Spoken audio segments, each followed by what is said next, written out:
There is a person waiting inside you that you haven't met. A version so focused, so consistent, it would leave your current self silent if you crossed paths today. But the real question is, what's keeping you two apart? Is it that you're not prepared? Or is it your stubborn loyalty to the person you are now? The one who delays, who seeks permission from a crowd, who retreats at the first sign of friction. You speak of change, yet your rituals worship comfort. You claim a purpose, yet you chase empty noise as if it were salvation. That person inside you isn't a myth.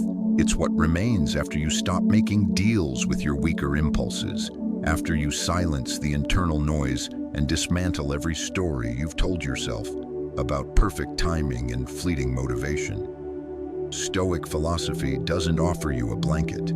It strips away every layer of illusion. It forces you to stand before the mirror of your own choices and ask a simple, devastating question. Is this who I truly am, or am I still performing for an audience of one? The ancient Stoics taught that character is revealed in motion, not in thought. That true liberty is never given. It is forged in the silent fires of self-command. If you're still listening, a part of you is ready to let those illusions burn. Not for applause, not for validation, but because you are finally tired of living beneath your own capacity. If that truth lands, make the choice to subscribe to Stoic Mindset Mastery. This is a quiet, personal vow. I will not sleepwalk through my days any longer. Discipline is the blade that carves clarity from chaos. The beginning is never loud. There is no grand announcement, no single moment where everything changes. Just the gradual fading of what once ruled you. At first, you might not even sense it. The internal narrator, the one that used to question if you were too tired or if tomorrow would be better, begins to lose its authority. You cease debating with it. You stop offering compromises. You no longer host its endless stream of reasons or pacify its demands with hollow pledges of later. You simply begin. The alarm sounds and you are up. The plan is set and you advance. Not with anger, not with uncertainty, but with a tranquil, almost detached resolve.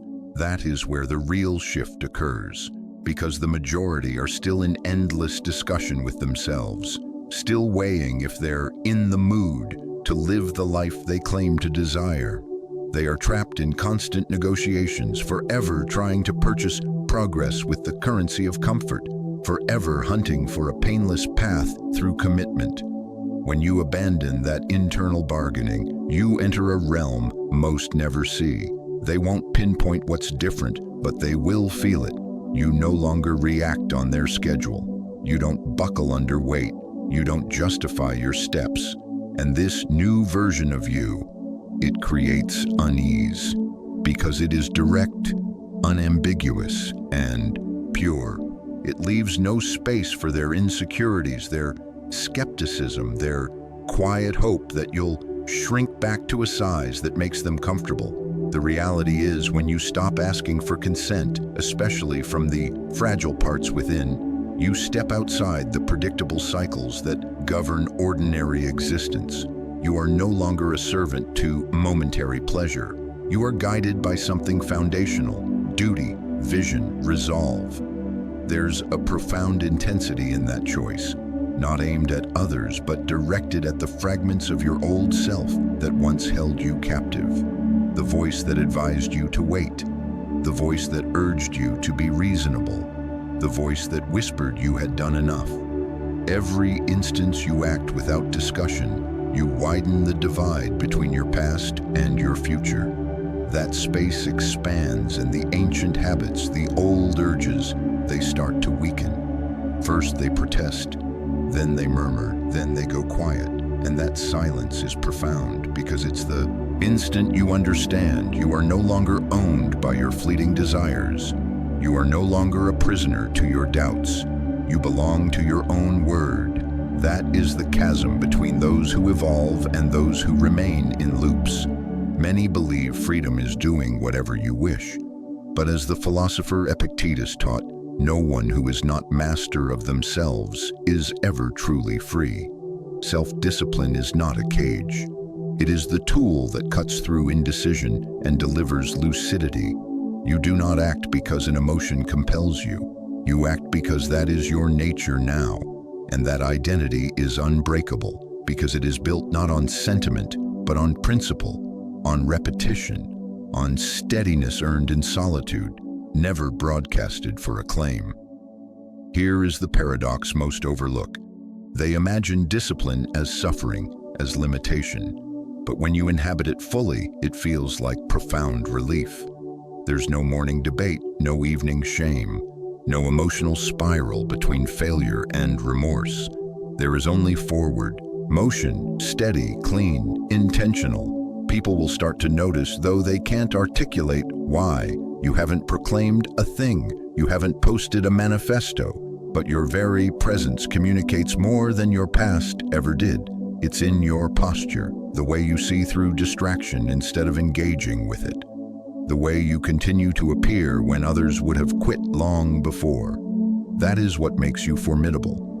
Not in a cruel sense, but in a way that compels others to glance at their own lives and feel the heaviness of their own justifications.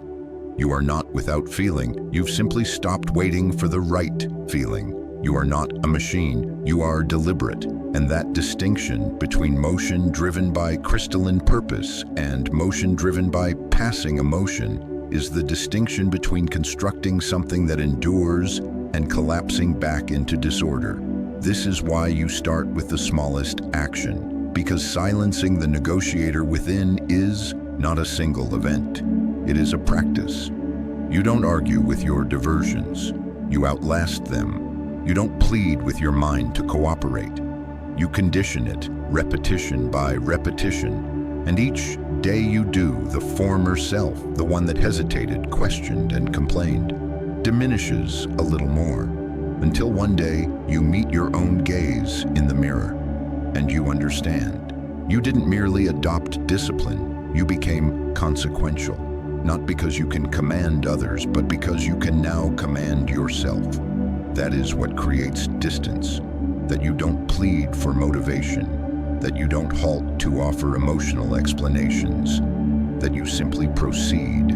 You say little, but your consistency echoes. You don't require sympathy, you require a direction. You don't wait to feel prepared. You act until the concept of readiness becomes meaningless. That is the way. That is the process. And once you've lived it long enough, you won't recall the last time you asked yourself if you felt like it, because the question will hold no relevance.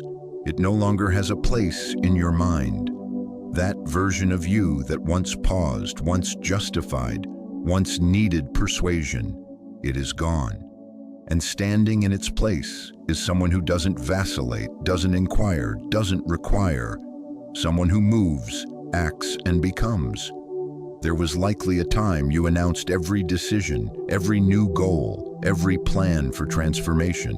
You spoke of early rises, new routines, the relentless effort. You felt that if you declared it loudly, if enough people were aware, then perhaps you'd see it through. Perhaps external pressure would bind you to it. But it never did it? Because speaking granted you the sensation of progress without any of the actual cost. And in time, you learned the truth. No one volunteers. When you speak too early, you release the energy needed to fuel the action.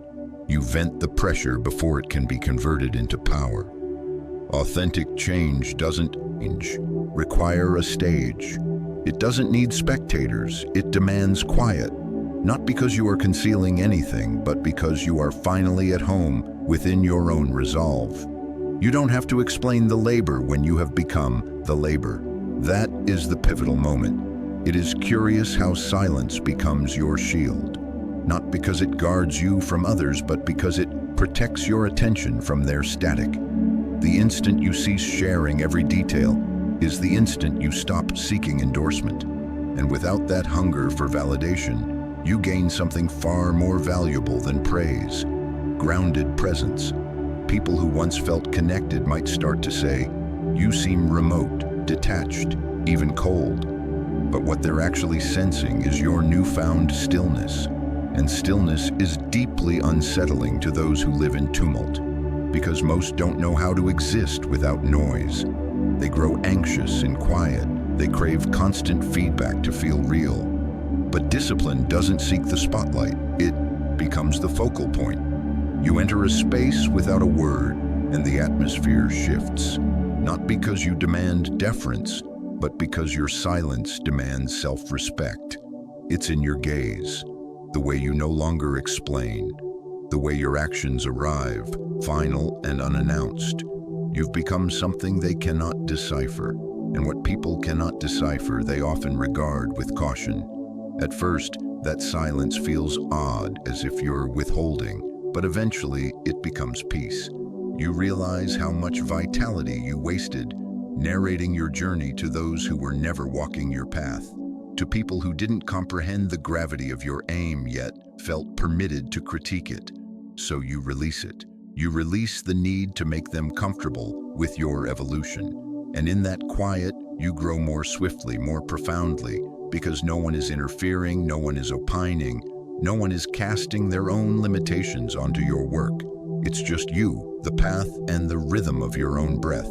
You finally hear yourself think, and more crucially, you finally hear yourself believe. That's the voice that was once drowned out by approval, by commentary, by shallow support.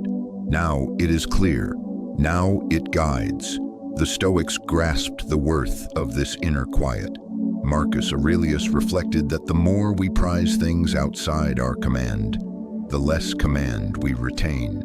And when you constantly vocalize your plans, you surrender your power. You give your energy to intangible things, to opinions, to likes, to applause. Silence reclaims that energy. It gathers it like a gathering storm. It holds it, refines it, sharpens it. So when you do act, when you execute, it is not hesitant. It is not diluted by a need to be comprehended. It is direct, clean, and carries weight. And that mass can only come from the depth of work done alone, in private, in quiet. You don't require an audience to attain mastery. You only need to decide that attention is not the objective. Excellence is. The quietest actions often build the loudest legacy. That is the paradox. The less you speak, the more others speculate about your actions. The less you reveal, the more they conjecture. Silence generates mystery, and mystery holds a unique authority. But you are not quiet to manipulate. You are quiet because you are laboring, because the process demands it, because explaining each step only distracts you from taking the next one. And in the time others spend discussing the life they want, you've laid its foundation. Without spectacle, without celebration, relentlessly. That is the difference between movement and momentum. Movement can be chaotic, noisy, performative. Momentum is silent. It builds beneath the surface until it erupts into view. And when it does, it is undeniable. People may accuse you of being aloof, of being impassive. Let them. They don't grasp that solitude was essential, that to hear your own values, you had to mute theirs, that to walk your own road, you had to step away from theirs. They mistake silence for disconnection, but the truth is it signifies a deeper connection, not to them, but to something enduring. Seneca advised, associate with those who will improve you. And if no one in your immediate sphere meets that standard, then your silence becomes your barrier. It becomes the sacred space where your resolve can strengthen without being diluted by mediocrity. In time, your silence becomes your signature. You no longer explain your routines, your schedule, your benchmarks. People simply observe. You pass by them and they sense the gravity of your decisions without a word being spoken. They witness the outcomes, and those outcomes speak more loudly than any proclamation ever could. Because discipline leaves a trail. It inscribes its own narrative. It needs no prologue. And if you remain dedicated long enough, that story begins to speak for you. No hashtags, no posts, no announcements, just presence, just execution, just the quiet. Certainty that you no longer need to be seen because you know who you are. That is what makes silence a signal, not of absence, but of intense focus, not of withdrawal, but of preparation. You haven't disappeared, you've realigned. You've entered a space where every move has intent, where every hour has density, where every day serves the mission. And because you no longer crave applause, you've become immune to the fear of being overlooked. You've exchanged visibility for vision, and that trade will always yield more than popularity ever could. Discipline doesn't ask for recognition. It earns it quietly over years. And when that respect finally arrives, it doesn't beg to be seen. It commands to be acknowledged. That is the life you are constructing now, in silence, in strength, in total alignment with the person you pledged to become. You still feel everything. That's the element most misinterpret. They assume a disciplined life means numbness, disconnection, a lack of feeling. But that is false. The disciplined individual feels every wave of pressure, every surge of doubt, every pang of fatigue. The distinction is they do not obey it. Emotions arrive without invitation, often unwelcome. But they are not given the controls. They knock, they shout, they plead. But the door remains shut. You cannot eradicate emotion, nor should you try. You can only assign it its proper place. Like a strong wind against a vessel, it can drive you off course if you're not anchored. But if you know how to navigate, it can even aid your progress. The key is command, not of the emotion itself, but of your response to it. Consider how many choices you've made just to alter how you felt. How many times you abandoned the session, not because logic dictated it, but because ease felt superior. How many duties you postponed because apathy whispered later. How many aims you paused because anxiety murmured, "What if it fails?" Emotions are convincing. They wear the mask of logic even when they make no sense. And unless you've trained your mind to pause, to hold, to evaluate, you will yield every time. The disciplined person still hears those voices, but they've cultivated a second, quieter voice. One that doesn't debate, doesn't fear, doesn't yield. One that simply states, proceed. Not because the emotion isn't real, but because it lacks authority. You will feel the tug to stop, particularly when progress is invisible. You'll feel the urge to distract, especially when concentration becomes painful. You'll feel the longing for an easier route, especially when the path grows solitary. All of this is predictable. It is not a flaw in your design. It is the design. You are not being tested on your ability to avoid emotion. You are being trained to act despite it. The thinker Carl Jung once observed that until you make the unconscious conscious, it will steer your life and you will name it fate. This is what discipline truly accomplishes. It exposes the patterns. It illuminates the emotional reactions that once controlled you from the shadows. It does not suppress, it reveals. There's a difference between acknowledging a storm and walking directly into its heart. You can observe the downpour, hear the thunder, but if you have a mission, you secure your coat and advance regardless. That is discipline. Not the absence of rain, but the refusal to let it halt you. Your internal weather will always shift. One day you'll feel invincible. The next, you'll feel like surrendering before you start. But the disciplined person knows the core truth. Feelings are not facts. They are merely data. You accept the information, and then you decide what matters. The objective doesn't change. The schedule doesn't change. The commitment does not pause just because your mood dipped. This isn't about being cruel to yourself. It's about being radically honest. Too many confuse kindness with indulgence. They think honoring every fleeting emotion is self-care. But sometimes the deepest form of self-care is discipline. Sometimes loving yourself means saying a firm no. You persist because you felt the pride of following through when every fiber wanted to quit.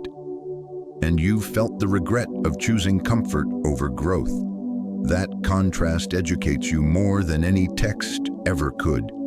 It teaches you that emotional sovereignty doesn't come from stillness alone. It comes from structure, from appearing regardless, from doing what must be done, precisely when it feels like the last thing you wish to do. The more you train in this manner, the quieter the inner tumult becomes, not because it vanishes, but because you've transformed your relationship to it.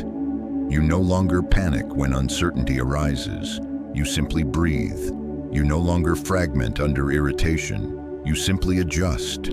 You've constructed a mind that knows how to hold position, and that kind of mind, steady, unwavering alert, is rare. Most people collapse at the first sensation of unease. They label it a sign. They call it intuition. But the disciplined know better. They understand that intuition is honed through action, not just emotion. That not every discomfort is a warning. Sometimes it is simply the resistance that precedes expansion. When emotions become ambient sound instead of commands, you become efficient, you become focused, you become extraordinarily difficult to divert from your course. And that's when people begin to ask how you do it, how you remain so stable, so unfazed. But they don't witness the labor, they don't see the mental repetitions, the moments you sat with frustration and did not react, the moments you faced self-distrust and did not blink, the moments you were utterly spent and still carried on. They only perceive the surface. Beneath it lies a mind conditioned to act not from emotion but from lucidity. Aristotle believed excellence was not a single act, but a habit. That habit isn't forged when everything feels good. It's forged when everything screams to stop, and you do not. When you train that way long enough, you don't merely cultivate discipline, you cultivate peace, because nothing inside you is warring anymore. The emotions are present, yes, but they are no longer deafening.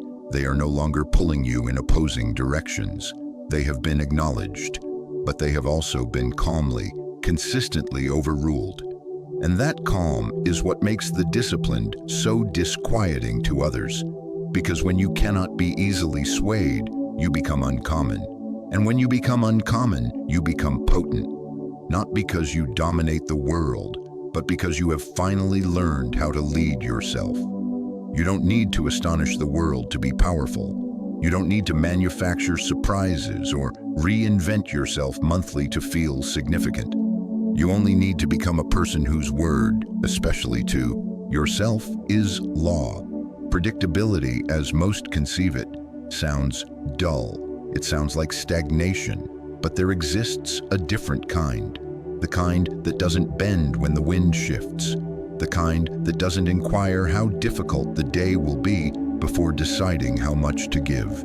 The kind that becomes so rooted in consistent action that it appears unshakable from the outside. That is the kind of predictability that creates space. Because when you move without requiring a push, without needing praise, without requiring ideal conditions, you break the mold they expect from others and from themselves. There is something deeply compelling about a person who does what they said they would, even when no one is verifying. There is a steady tension to it, a focused intensity that doesn't ask to be noticed but cannot be ignored, precisely because it is rare. Most recoil the instant pressure appears. They act when the spotlight is on and stall the moment it dims. Their entire rhythm is reactive. But when you are disciplined, your rhythm does not change. It doesn't depend on attention. It doesn't shift based on mood or convenience. You become reliable in a manner that prompts others to question their own inconsistency. And without ever raising your voice or imposing your will, you begin to lead, because others sense in you something they have not yet built within themselves. When you become predictable to yourself, you cease breaking promises quietly. You stop waking and wondering if you'll follow through. You stop designing plans only to abandon them the moment emotion or chaos intervenes. Instead, your days begin to feel solid, anchored.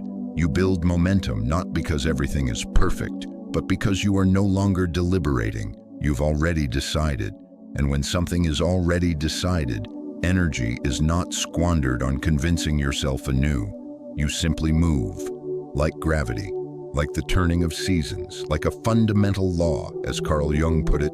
You are what you do, not what you say you'll do. The disciplined person doesn't need to speak loudly because their actions have already established a pattern. That pattern becomes identity. That identity becomes power.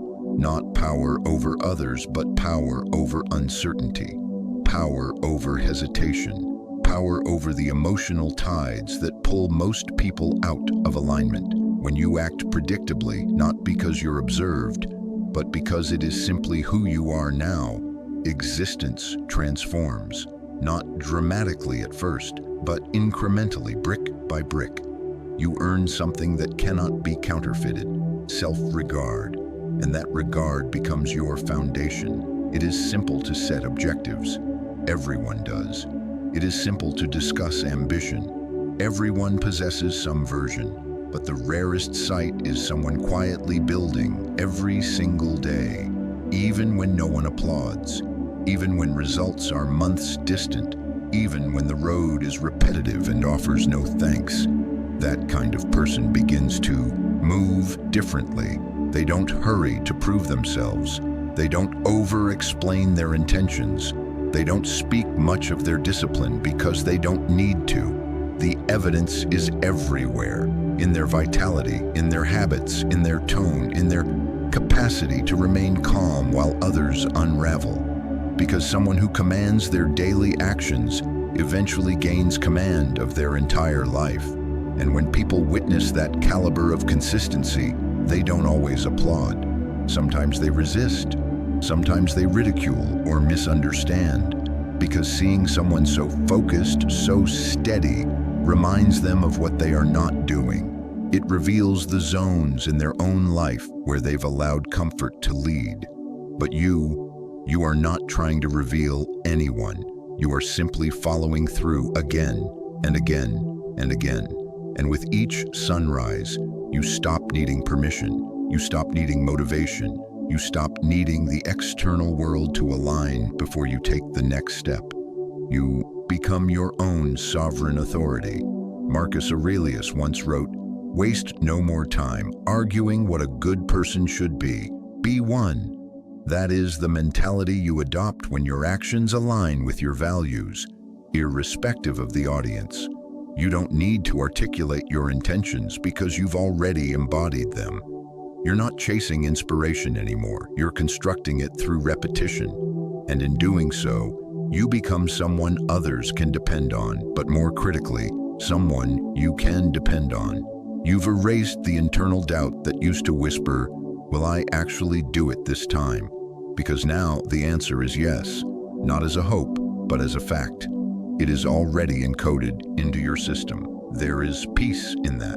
Peace in waking and knowing your behavior does not swing wildly based on the weather, the news, or the moods of those around you. Peace in knowing discipline has given you a framework stronger than circumstance, that no matter what crumbles around you, your process remains intact.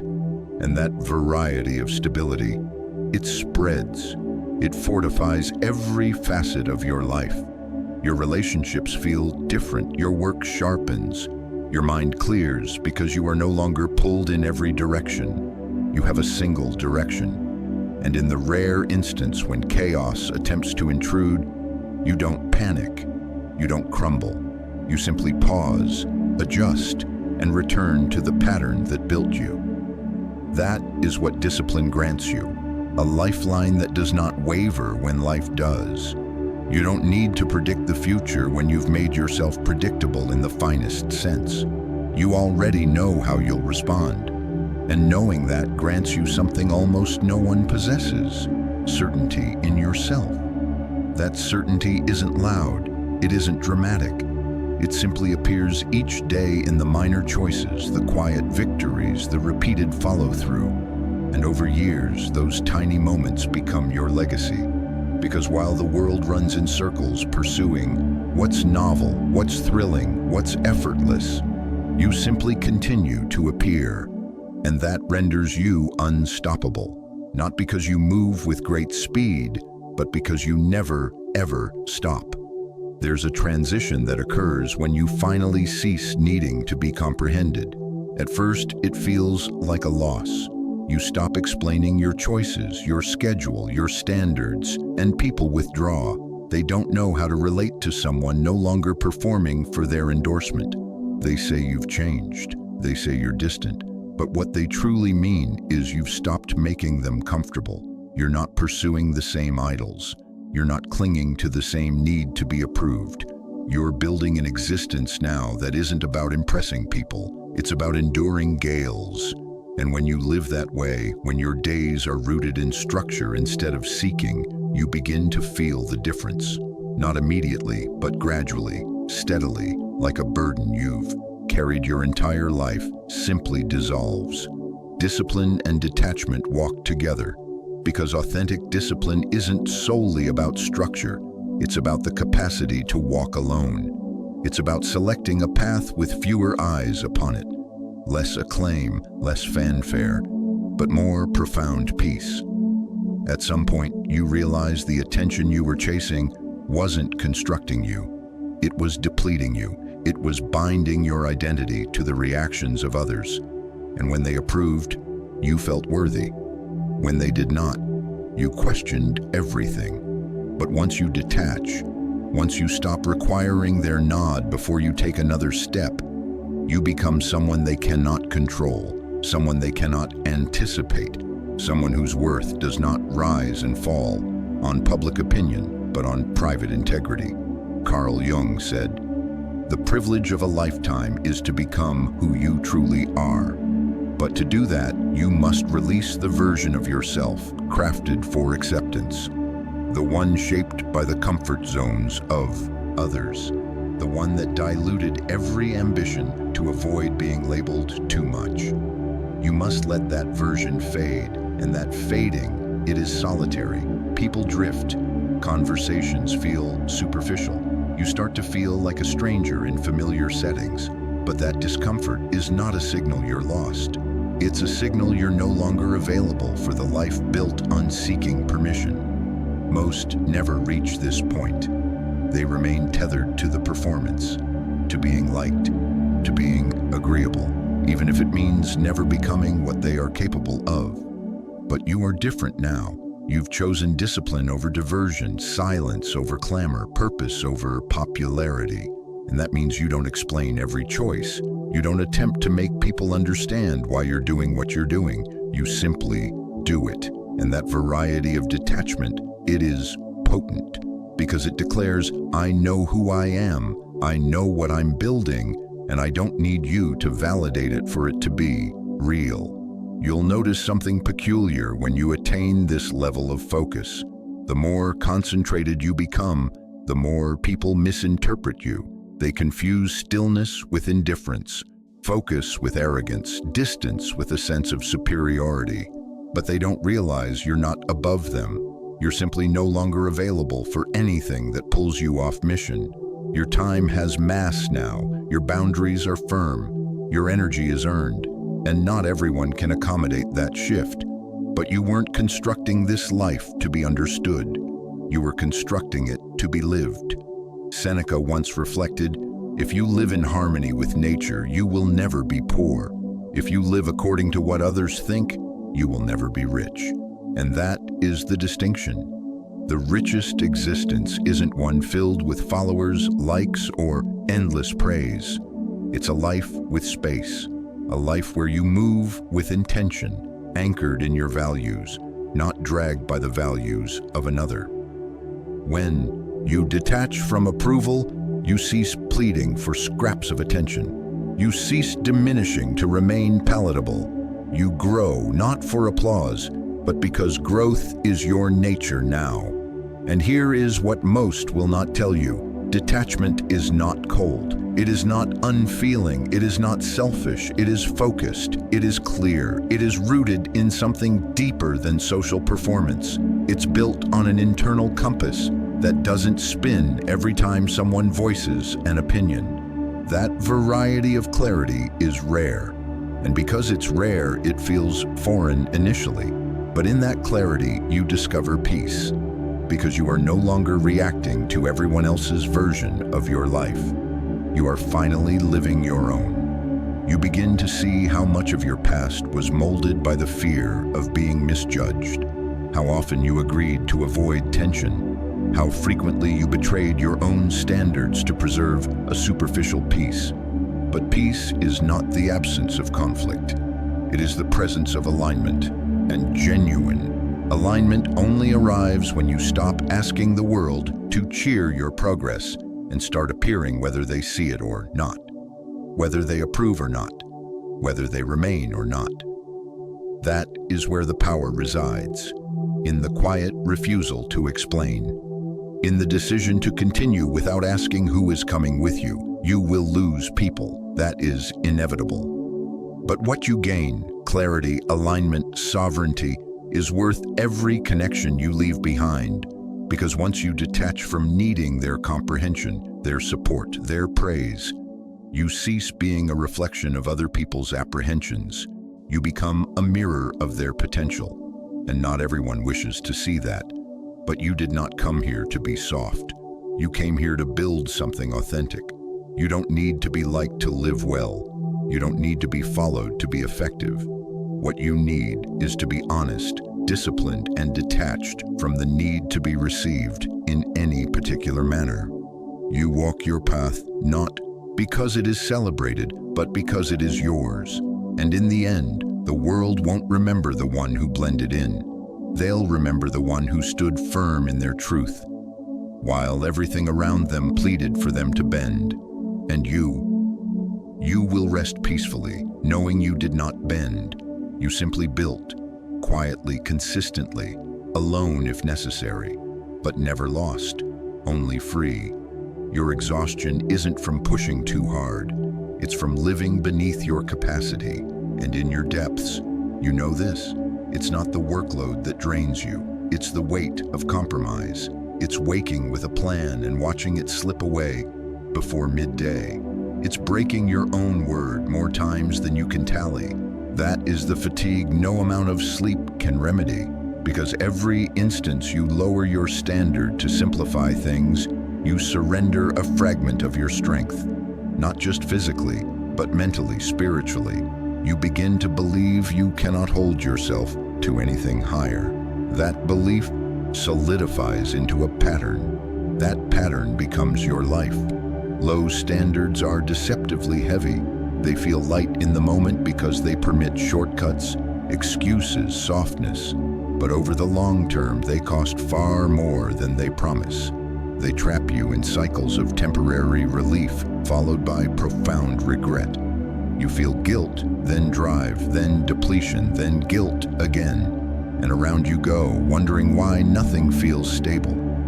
It's not because you can't do more, it's because you've accepted less as normal. Less effort, less structure, less clarity, and that acceptance slowly strips away your edge. It dulls you until you forget the sensation of being sharp. The reality is, most people stay weary because they keep making exceptions. They treat standards like goals instead of baselines, something optional, something nice to achieve when everything aligns. But real discipline isn't a surge of inspiration. It's a floor you refuse to fall below, a standard so solid that even on your most difficult day, you do not sink into nothingness. You still appear, you still move, you still execute, not flawlessly, but consistently. And that consistency constructs something far more potent than motivation ever could: self-trust. And here is what most overlook. Elevating your standards isn't punishment. It is liberation, because when your standards are low, you're perpetually negotiating, perpetually trying to convince yourself to do the minimum. It's exhausting. But when you raise the bar, when you make certain things non-negotiable, you create peace. You eliminate the daily debate. You build rhythm, structure, stability. Suddenly, you don't waste energy deciding whether you'll train today or meditate or advance your aims. You simply do it, not because it's easy, but because it's who you are now. Carl Jung once said, "The most terrifying thing is to accept oneself completely, and that includes the part of you that's been coasting, the part that fears what might occur if you demanded more. Because raising your standards compels you to confront your former self, the one that settled, the one that broke promises quietly, the one that labeled discipline as too extreme. And releasing that version is uncomfortable. It means becoming someone you haven't fully met yet, someone sharper, more deliberate, more exacting, not just with outcomes, but with effort, with focus, with time. That's why most avoid it, because raising your standards isn't just a mindset shift. It's a conflict with your comfort zone. It's the refusal to let past versions of yourself dictate your future. It's the decisive declaration, I don't care how I've lived until this moment. This is where the line is drawn. And once that line is drawn, everything transforms. Not overnight, but steadily. Because every time you keep a promise to yourself under pressure, you reinforce the new identity. The identity of someone who finishes what they start, who doesn't fold under discomfort, who moves with precision, even when no one observes. Over time, that identity becomes so solid that you no longer recognize the old you, the one who needed multiple alarms, the one who let a difficult morning ruin a productive day, the one who blamed circumstances instead of adapting to them. That version fades not by force but by standards, because when the floor is elevated, the fragile parts of you can no longer survive. They cannot breathe in the new environment. They either adapt or they dissolve. And what remains is someone who moves with a quiet certainty, a calm that doesn't need to announce itself. Seneca wrote, "It is not because things are difficult that we do not dare. It is because we do not dare that they are difficult." You raise your standards not because you've already mastered the next level, but because you're ready to outgrow the current one. And yes, it will feel like pressure. Yes, it will feel like friction. But pressure is how strength is formed, and friction is how you smooth the parts of yourself that have been hindering you. You don't rise by waiting for ease. You rise by elevating what you're willing to accept. You're not asking for perfection. You're anchoring yourself in effort, in the refusal to settle, in the discipline of becoming someone you yourself respect. Because if you don't respect your own effort, no external success will ever feel authentic. It will always feel borrowed, and borrowed confidence always fades. Discipline isn't a penalty for who you are. It's the framework that allows you to become who you could be. When the standard is low, you stumble over your own potential. You drown in shallow routines. But when the bar is high, you ascend to meet it. Not all at once, but day by day, choice by choice, moment by moment, until one day you realize this isn't difficult anymore. It's just who you are. Respect is frequently misunderstood. We're instructed to direct it outward, toward authority, tradition, the expectations of others. But the kind of respect that transforms your existence doesn't begin externally. It starts with how you treat yourself when no one observes.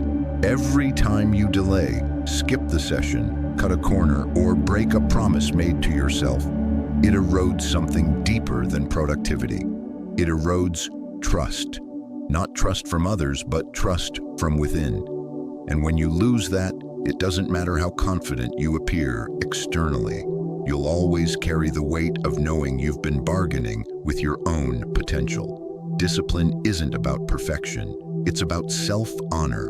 It's about proving to yourself that you are worthy of effort, that your time signifies something, that your aims deserve to be seen through, even when the motivation isn't present to make it feel pleasant. The individuals who appear consistently, even in silence, even when it's tedious, don't do it because they possess superhuman traits.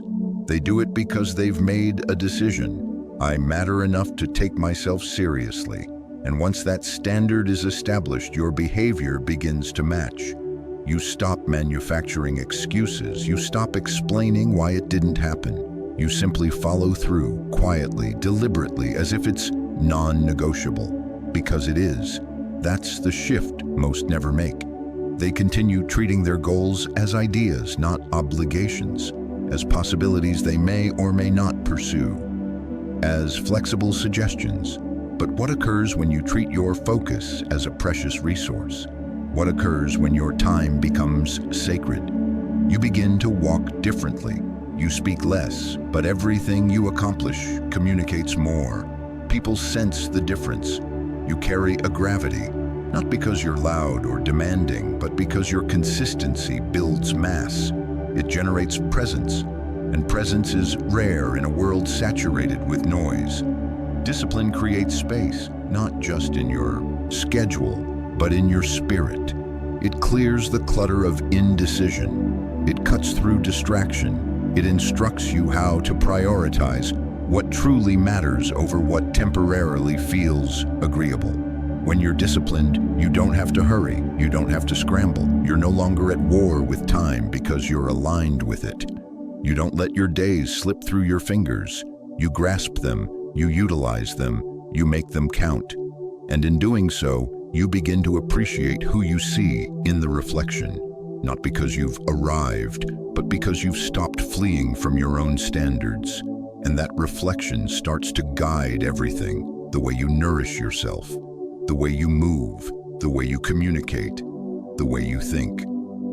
You stop waiting for life to grant you permission. You stop waiting for someone to rescue you. You become the person you once hoped would enter and instruct you what to do. You become your own exemplar, and in doing so, you earn something that money, praise, or status cannot purchase: self-respect. That quiet confidence that stems from knowing, I don't need to explain myself, I live it. That is why discipline isn't just about the grind. It's about alignment. It's about making your actions mirror your values. Epictetus once said, first say to yourself what you would be, and then do what you have to do. That is what it means to respect yourself. It's not about setting objectives. It's about living as if those objectives are already part of your identity. It's about closing the gap between what you claim to desire and how you appear each day. And the narrower that gap becomes, the more peace you feel. Not because life gets easier, but because you no longer carry the burden of living out of harmony with yourself. In time, others begin to sense that alignment. You don't have to announce your progress. You don't have to convince anyone of your seriousness. Your presence does the speaking. Your energy transforms. People adjust around it, not because you've become intimidating, but because you've become solid, stable, grounded. And in a world constructed on distraction and inconsistency, stability is rare. It is powerful. It holds its own space. You don't demand attention, but you command respect. And it's not because you've become someone else. It's because you finally started treating yourself like someone worth becoming. Seneca once reflected, "He who is brave is free, and discipline is an act of bravery." It's stepping forward when everything within wants to retreat. It's selecting long-term value over short-term escape. It's performing the difficult thing again and again until it becomes instinct. And when that occurs, freedom emerges. Not because life suddenly becomes simple, but because you no longer live in conflict with your own word. You declare it, you do it, and that reliability becomes your identity. You'll still have off days. You'll still feel resistance, but you won't quit because the standard is set, because you've constructed something stronger than mood or circumstance. You've built integrity, you've built respect, and every time you live by that, you teach the world how to treat you. Not through demands, but through discipline. not through noise, but through consistency. In the end, discipline isn't about being severe with yourself. It's about being truthful. It's about acting as if you matter, as if your future matters, as if your choices echo far beyond the moment you make them. And when you begin living that way, not someday, but now, people will sense it. Not because you tell them, but because everything about you will communicate without words. I keep my promises, especially to myself. At first, it's mechanical. You do what you must even when it feels unnatural, even when the former self resists, and that voice will resist. It will tempt you with comfort, with delay, with every rationale for why today can be the exception. But every time you refuse to listen, something shifts, something fractures, that voice weakens slightly, because it's no longer being fed. The reactive part of you, the part that depended on mood and emotion, begins to lose its influence. And in its place, something cooler, calmer, more concentrated begins to develop. Not because you attempted to become someone new, but because you repeated the correct action enough times to make it your nature. Repetition strips you down. It exposes the narratives you've told yourself. Stories about your capabilities, what you merit, how much discomfort you can withstand. It forces you to face the truth, not in flashes of inspiration, but in moments where quitting feels simpler, yet you do not. That is the fading of the fragile self, the one that used to halt when it grew weary, the one that needed endorsement before it moved, the one that believed motivation was a prerequisite. That version cannot survive repetition, because repetition demands something superior. It demands that you appear regardless of applause, regardless of mood, regardless of whether anyone else even notices. Carl Jung observed, "We are not what happened to us. We are what we choose to become." And repetition is that choice made not once, but over and over, until it burns away the parts of you that used to fold. It's not glamorous. It doesn't feel good most days, but it functions, because repetition isn't about performance. It's about programming. Every repeated act is a vote, and the more you vote, the clearer the identity becomes. You stop trying to be disciplined. You start being it, without fanfare, without reward, just forward motion. And then something peculiar begins to happen. The same path that once felt burdensome becomes the one you're most at ease on. The same routine that once felt like sacrifice begins to feel like stability. You stop craving excitement. You start craving peace. The peace that only arrives when your actions match your values, when there's no more tension between what you say you want and what you do. That alignment isn't born from chance. It's earned through deliberate repetition, through selecting discomfort so frequently that it becomes your new normal. That's when people start to notice, even if they can't explain it. They feel the difference in how you carry yourself, the calm, the conviction. You no longer need to discuss discipline because you've become it. Your choices speak, your habits speak, your silence speaks. You're no longer moved by chaos, no longer pulled by temptation, because repetition has hardened your edges. Not in a way that makes you cold, but in a way that makes you immovable. Plato stated, "The first and best victory is to conquer self." And each repeated action is a minor conquest, a reclaiming of the mind, of your attention, of your time. You don't always feel stronger, but you are. Every time you repeat what must be done, even when it's tedious, even when it's thankless, you're constructing something inside that cannot be taken, something unshakable. Because while most people live reactively, waiting for the right feeling, the right mood, you've decided to live deliberately. That decision, repeated enough times, becomes destiny. The beauty of repetition is that it doesn't lie, it doesn't flatter you, it simply reflects who you are through what you consistently do. And if you dislike the reflection, you alter the routine. You build new patterns. You start smaller if you must, but you don't stop. Because every repeated action is not merely a step forward. It's a chisel carving away who you're not. It's a hammer forging who you are. And that is what discipline truly is. Not pressure, not perfection, but precision. The slow, steady replacement of fragility with strength, chaos with order, reaction with command. You start to perceive time differently. You no longer rush. You no longer procrastinate. You comprehend that success doesn't spring from massive bursts of effort, but from small things performed well, over and over, until they compound. You understand that transformation isn't sudden, it's gradual, it's invisible at first, but it's occurring. Every repetition is constructing something beneath the surface, and one day you wake and realize you're not hoping to become the disciplined one, you already are.